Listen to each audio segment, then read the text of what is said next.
We're not dilly-dallying this time. We're on a schedule. We're on a schedule, and I have not had time to eat per usual.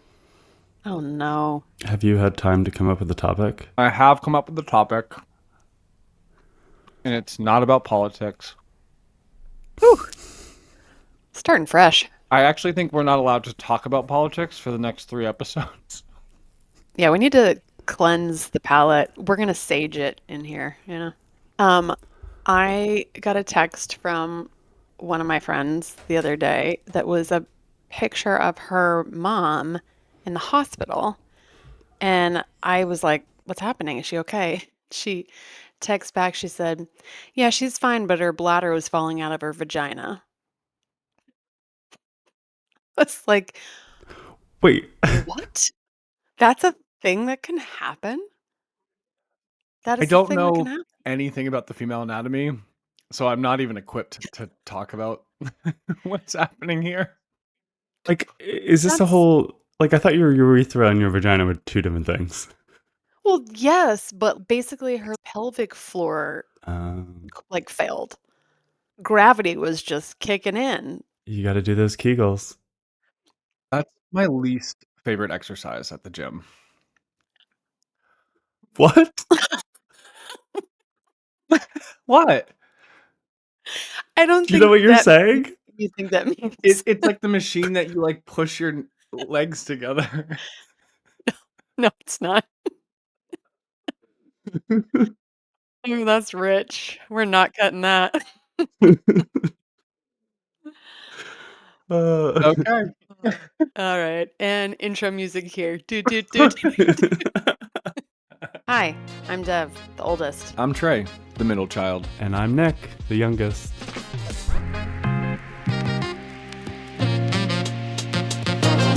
Must like boys.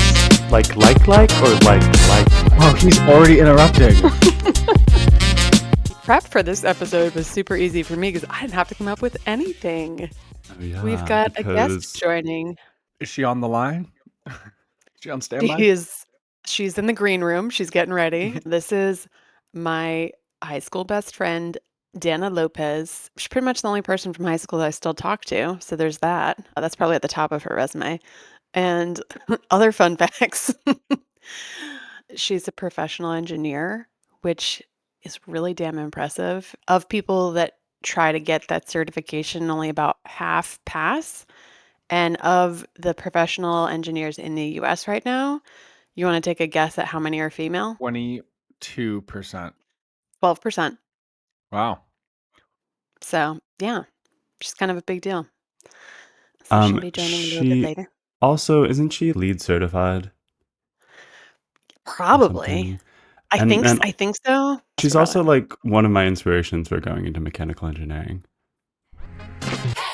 Oh, I got my first pedicure yesterday and also my first assault at the same time. What? Because of the pedicure? I think so. Is it? I don't know if the Say right word is say more. assault, but he definitely grabbed my crotch as I was getting up to go. What? Person was- who giving you?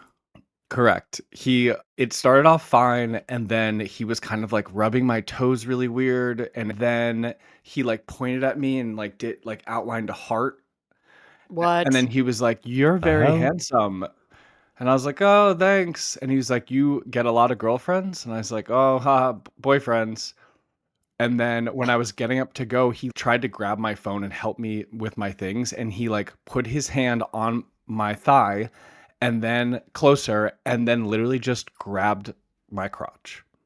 Oh my God.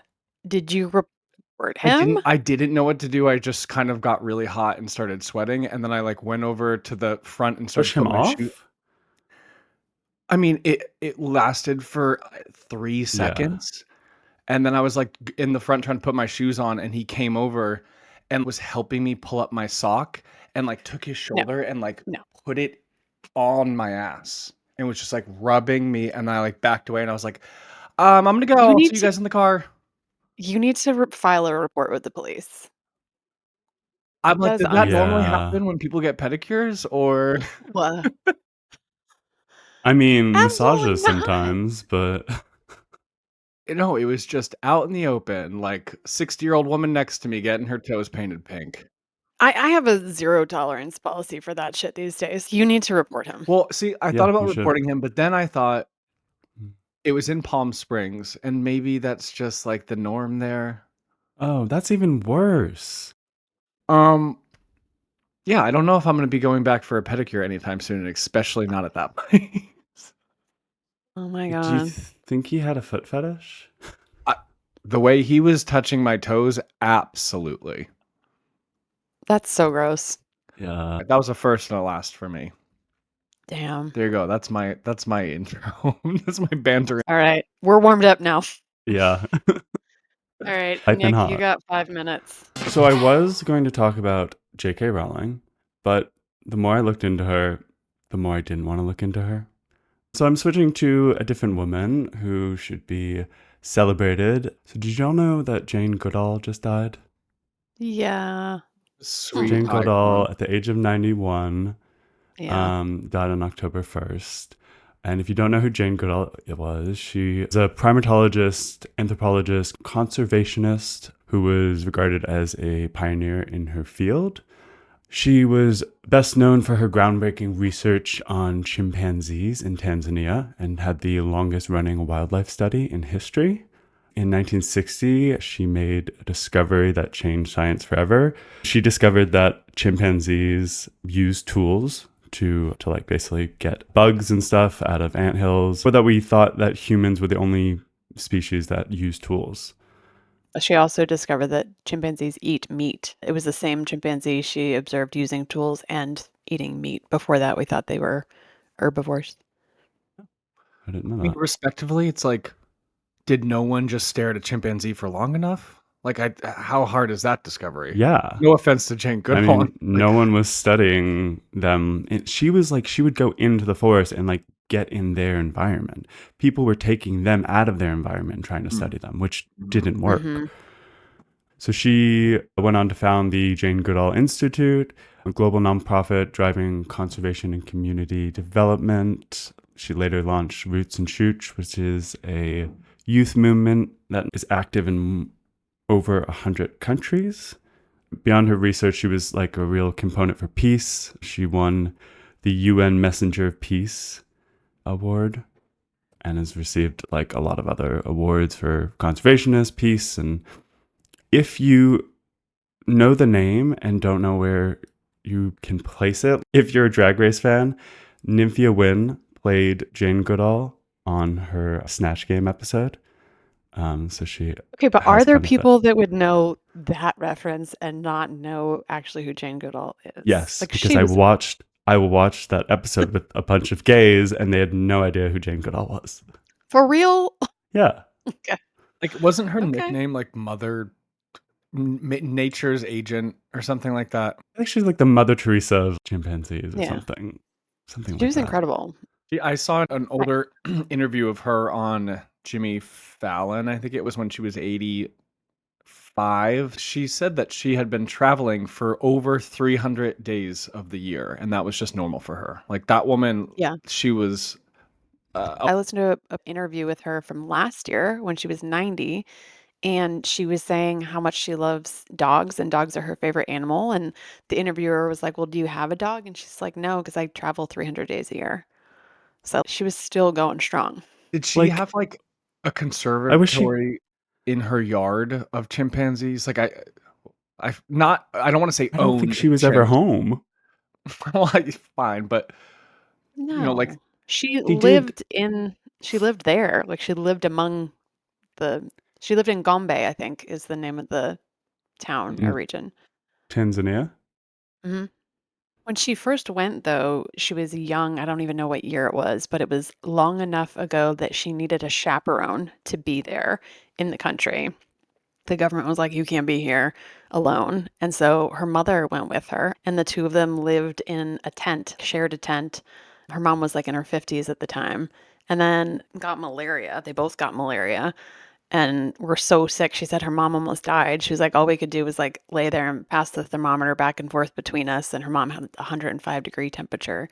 I mean, she was a huge trailblazer for women in the science field, like in primatology, and all those spaces were dominated by men. And she didn't even have a traditional education in it. She just kind of like started doing it. Yeah. If I understood the interview correctly, she was trying to go get her doctorate and she never had an undergrad degree. She just had like Yeah. the lived experience of being there. Yeah. Also, Sorry, I'm hijacking your segment. No, She no, is no. fascinating.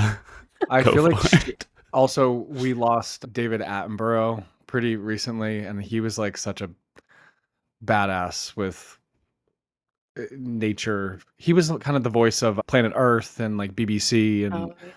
Did he he die? he did die. When did he Um, die?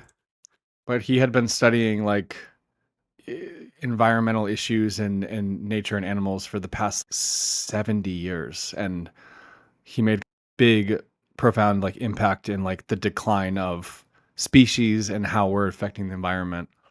Yeah, um he's still alive. He's 99. He's still alive though.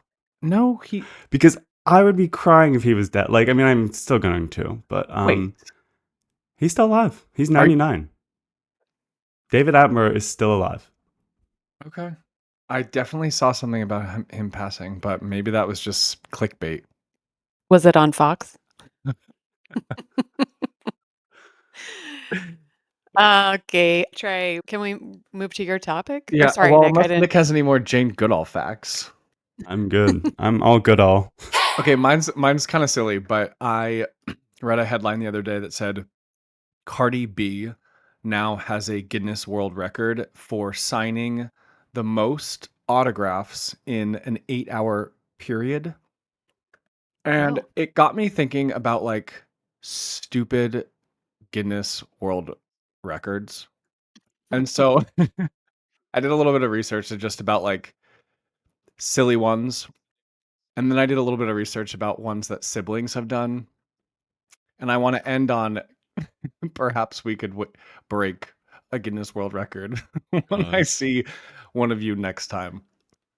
This has to be our goal for this podcast, to break I one of think these. I agree because like that would be a nice like line to drop. It's like Must Like Boys podcast holds Guinness World Record for Now you're doing PR. exactly. What are these records? Because I don't know what I'm signing up for.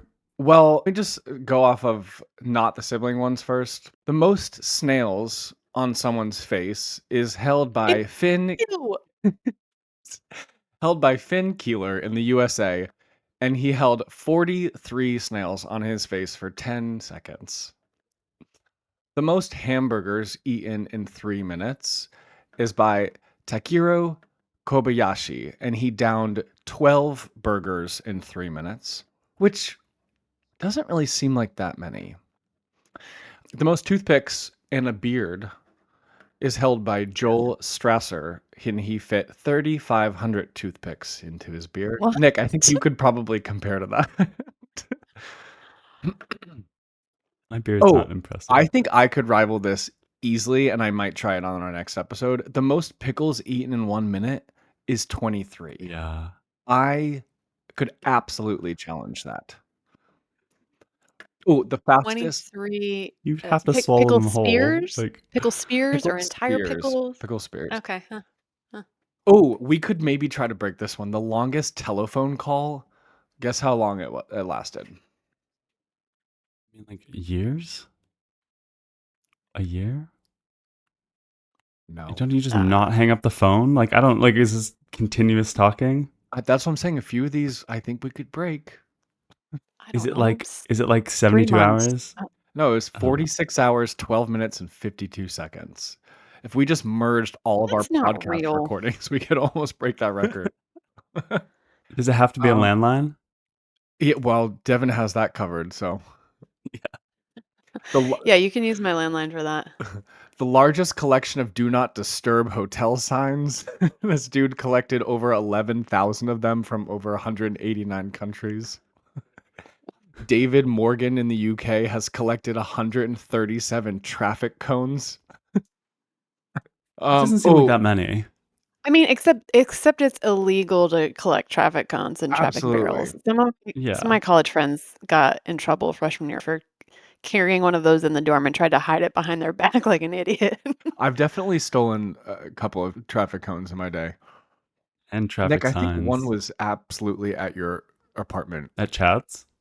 It was definitely at Chad's. Yeah. Most marshmallows fit in a mouth, 56. That's a choking hazard. Agreed. That'd be Most funny. socks put on 1 foot in 30 seconds, Ask your pedicurist.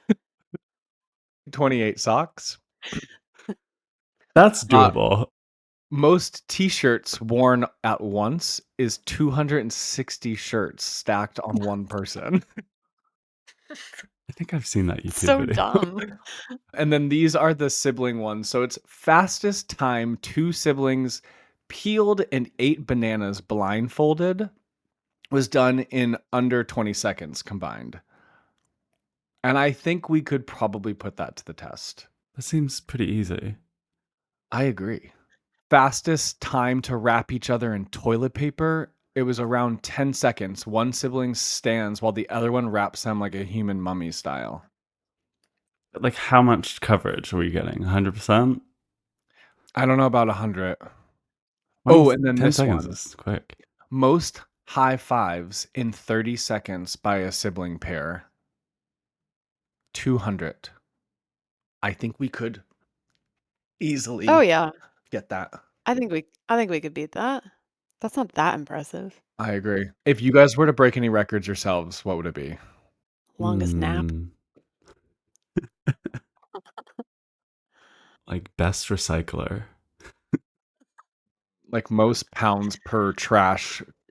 I spent so much time recycling and I don't get any awards for it, you know?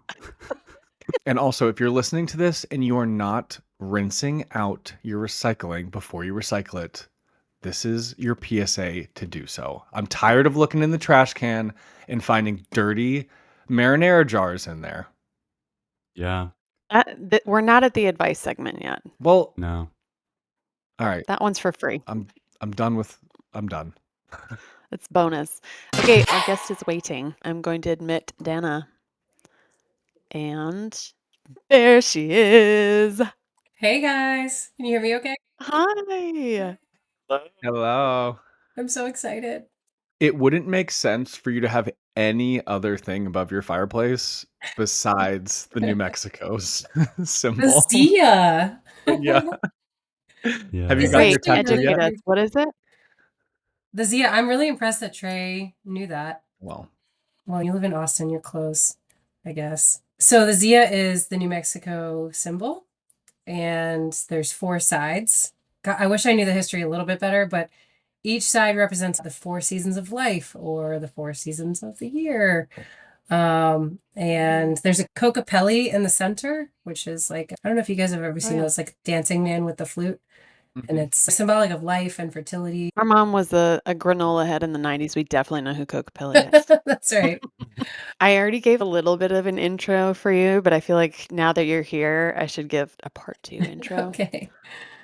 I already bragged on how smart you were, but to add a little context, Dana at age 16 was the girl who could rig a house alarm system so that teenagers could leave the basement undetected.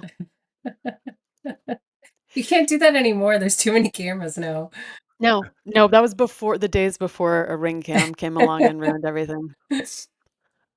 Dana's also fearless. She never backs down from a challenge. She let me borrow her bravery when I had none, made me, I would say, kind of forced me to go on my first roller coaster. One of the most competitive people I know. How many burrito eating competitions is it? I know it's at least one, maybe multiple. I didn't win, but I got second place and I made the front page of the Statesboro Herald. wait, Dana, Second place. do you think you can eat more than 23 pickles in 1 minute? Yeah, What? we need Dana on this. We just talked about Guinness record breaking. We're trying to do one. We're gonna need your help. I think we're thinking spears. I mean, that's Gross. Well, didn't you one You, time, like, eat, like, a whole short stack of pancakes because Devin dared you at IHOP one time? We were tied. Okay, let me tell the real version of the story. We were tied. We uh, were doing a pancake eating competition, and Dana was not okay with the tie, and so she decided, without even discussing it, that if she ate the entire ball of butter, it was like Remember the those size of like a things? scoop of ice cream, and she reached over, grabbed it off my plate, and just swallowed the entire golf ball size butter. And then she's like, "I win." I can still And see the booth where we were sitting, and I can see your face in that moment. There's worse things that you've eaten to win bets. I'm not gonna go there because I Thank feel you. like I we'll appreciate that.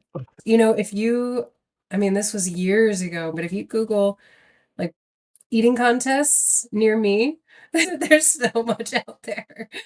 So I did a pizza eating contest, an ice cream eating contest, and then the burrito. the little known facts. It's like the secret life of D-Lo. and also for those of Yeah, you that are listening and not watching, Dana is a tiny human, so she's not large at all. yes. And we became friends when Jennifer Lopez, aka J-Lo, was super popular, and Dana had the nickname D-Lo for Dana Lopez. So I got it back now. I just changed my last name less than 2 months yeah. ago. So, Tell us about that. We are now entering your segment. You yeah. have the floor. Well, you were asking me what I wanted to talk about, and I think you and I were at dinner having a conversation about how I want to normalize the conversation around divorce. Some people Mhm. are afraid of talking about the idea, are afraid of entertaining the idea, don't know how to react when they learn that, I or somebody they know is going through a divorce, just finished a divorce, is thinking about a divorce. And I really want to change that because it was such an important part of my life. I'm 40. I have two kids. They're 5 and 6. And I decided to get divorced when I was 38. So separated about 2 years ago, officially divorced less than 2 months ago. It takes a long time sometimes. And it's one of the best things I've ever done for myself and for my kids, which I think we have to change the narrative around that because there's this shame associated with divorce, and that's so antiquated, and this idea of staying together for the kids. And I think it's actually quite the opposite. I got divorced, and that's so much better for my kids. And I know that now, but that would have been really good to know and hear from somebody 2 years ago. does that Yeah. stigma stem from anything religious? Are you a religious person? Is your family religious? I'm not religious. My family isn't religious anymore, but Yeah. my ex-husband's family is very religious. And Oh, yeah. divorce is super frowned upon. Yeah. And that's really a shame because, there's some really toxic marriages, really unhappy people. I'll even go out to say, like, really unhappy women who are married to men who are just doing whatever they want because that's what their dad did and that's what everyone in their town does. Mhm. Yeah, it's tough being a cycle breaker, right? Right. Yeah, for sure. So I love what you said about helping to remove the stigma. You shared an example of like when you started telling people that you were getting a divorce, the reaction was usually like, "Oh, I'm sorry." And you were like, I'm not sorry. Like what do you have to be sorry about?" It was more of like a congratulations, right? Right. So I think sometimes people don't know, like, is it something I should be sorry about or is it something that I should be congratulating them about? But yeah, what advice would you have in terms of like people handling that kind of situation? Yeah, I love that question because I didn't know how to handle that situation in the past. So I am like everyone else I'm about to describe. The types of reactions I got where there was a really wide range. Some people said, probably the most common was, "I'm so sorry to hear that." I heard congratulations. Other people will completely avoid me. That was less common, but that did happen. Mhm. They just didn't want to even be anywhere near me because they didn't know what to say. And I think there's no one right answer. It's like there's the stages of grief, right? Um, Yep. and I certainly went through every single one of them. So depending on the day, maybe like help me figure out where we're going to bury the body, or other days it's I'm sorry, other days it's congratulations, but just be curious and ask, Mm. how are you feeling about that? I think that's the right reaction. Yeah. If you were met with a congratulations on a day that you were feeling particularly sad, it's like what would, in your opinion, what's the best response? The best response, I think, would be more of a statement, like, "That's a big change." Mm. And then I can go from, play off of that, like, "Yeah, it is, it's Okay. awesome," or, "It is, it's Because really that's hard." yeah, there's no emotion in that, and it's just a fact. Right. Just a statement. Yeah. Yeah. Did you feel like I know there's a stigma, like some people distance themselves because they're like, oh, I don't want to like catch divorce of your couple's friends, you know? Yeah, Like I've just heard that. Like, did you encounter any of that? 100%. I would say mostly in my neighborhood. So there's a lot of families here, and we all have young kids, and I have a lot of good friends in my neighborhood, but my closest neighbor, actually, I can tell that it bothers her how happy I am, and Mm. she's really distanced herself from me. And what's so interesting about that is that when I told her I was getting divorced, she said, she actually started crying. She was like, "I think I really need to get divorced. I'm so unhappy," and all these things. And so it makes sense that she's afraid of, you know, my happiness being contagious, and then Mm. her wanting to do Yeah. it. Yeah, because that holds up a pretty strong mirror of maybe what could be, but maybe she's not feeling ready to take that step yet. Was there a turning point where you were like, all right, this sucks to be like, all right, actually, I see that light at the end of the tunnel. I see where, we both can be better after this. I don't know if there was a certain point, but there were glimpses along the way.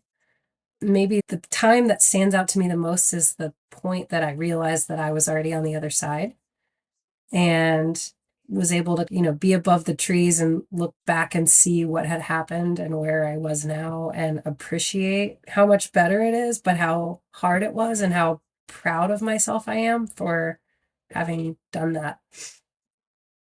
I know, I mean, not to spill all of your tea, but like you I grew don't up care. with divorced parents, right? So it's like, did you kind of take any learnings from what they did or they didn't do and then kind of factor that into like your decisions and how you handled your own situation? I wish I could say that I did. It was always in the back of my head, but that wasn't a driver for the decision. The reason I say I wish I could say that I did is because my parents stayed married for way too long. They should have gotten divorced much sooner. And, that was really bad for me. My parents going through an extremely toxic divorce when I was 16, that was terrible. I wouldn't want anybody to go through that. However, towards the end of my marriage, when things were so bad, I remember thinking to myself, like, I got to stay together for the kids. Like, I'll just stick it out. I even told Devin at dinner one time, I'll just stick it out until they're 18. It'll be fine. That's the worst idea ever. But at the time, like that's that's what I was thinking, even after having been through that with my family. That's super interesting because even somebody who had the firsthand knowledge and experience of knowing how emotionally painful that was, your parents divorcing when you were in high school, that you still were like, oh no, I'm going to stay. I'm going to stick it out. Where it's you putting pressure on yourself or feeling pressure from outside sources to like, quote unquote, make it work. And now that you're on the other side, I can see how much happier you are. And that is the biggest impact, I think, on the kids, really. Kids feed off your energy. And if you are in a dark place, your kids internalize that. Like, even if you're not saying anything, they know that. And that becomes a part of their interior landscape, too. I think now that you are in a brighter, lighter place, I'm not saying it's not hard for your kids, but I think in the long run, that will help them, like, their mental health too, is, like, seeing how you're a powerful example. Totally. Yeah. I mean, one of the things I wanted to say is like, there's this idea of stay together for the kids, get divorced for the kids. Like, I have so much more capacity mentally to like be fully present with my kids and enjoy them and be happy. They get to see me in healthy friendships, healthy relationships. It's just my house is calm. I'm creating this environment that is healthy, and it was impossible to do that before. One of the things that kept me married so long is the fear of what would happen in the other house when I'm not there. I can't control what it's like over there. Um, Yeah. but one thing that my therapist continually reminded me of is like, they just need one place. They just need one safe haven, one safe parent, one calm environment, and they're going to be much better off. So, um, Hmm. I no longer worry. Well, I do, but not as much worry about what's happening in the other house, but just more so creating a really amazing environment in my house. Hmm. Did you ever have some reactions of when you told people they were like, "Oh, thank God, like, I've been waiting." It's like they were almost, like, too happy, and you're like, "Alright, easy." I did have a couple of those, yeah, and one friend was like, "I always wondered how you guys were married." Yeah, me too. Fair. Is there like advice you'd give your younger self, and were there signs you missed along the way? Yeah, I mean, there were definitely signs along the way. Hindsight, I'm older and wiser and not 24. I mean, I met him when I was 24. Advice I would give myself? I don't think so. I mean, because I had to do this. It's part of my Yeah. story. It made me who I am.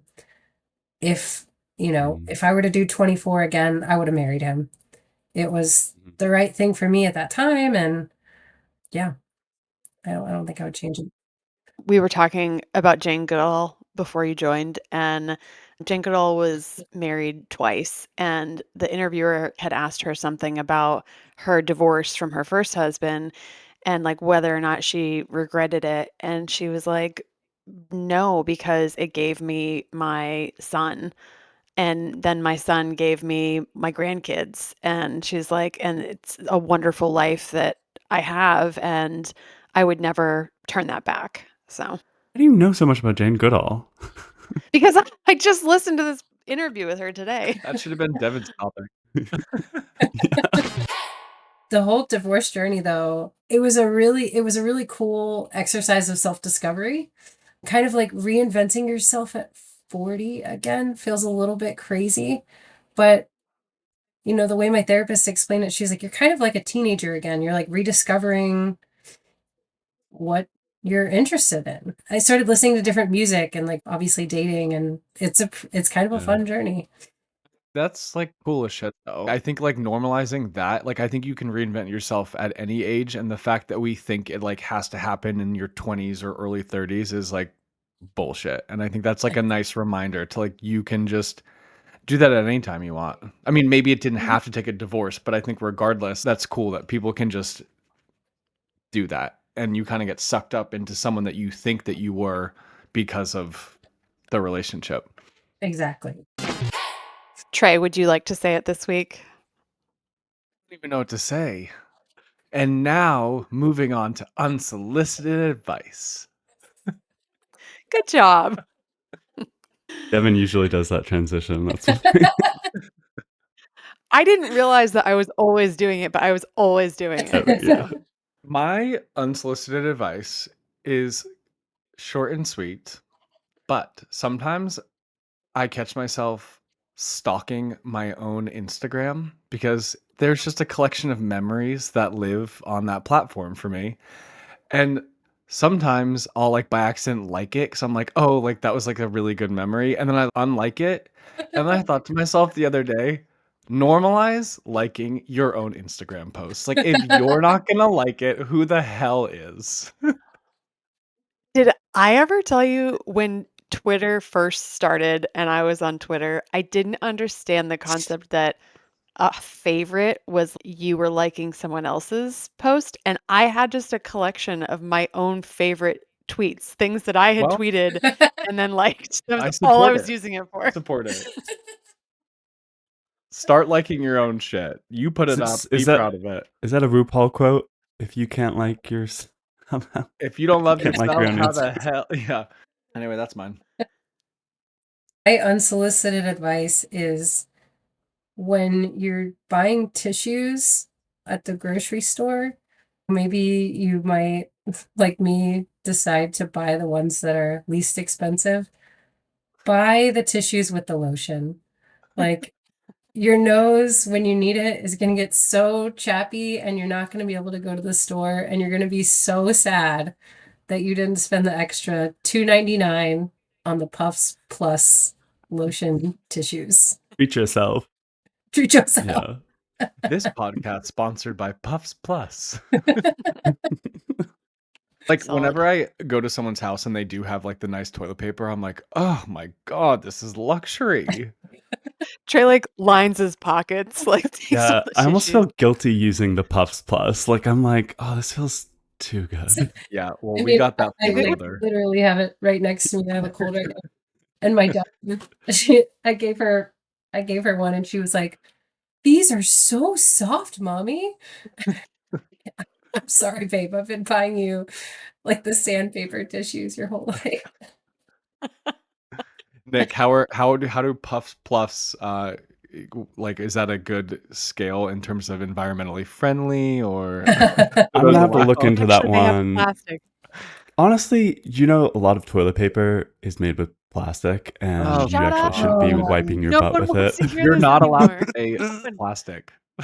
You brought it up. Oh. That's true.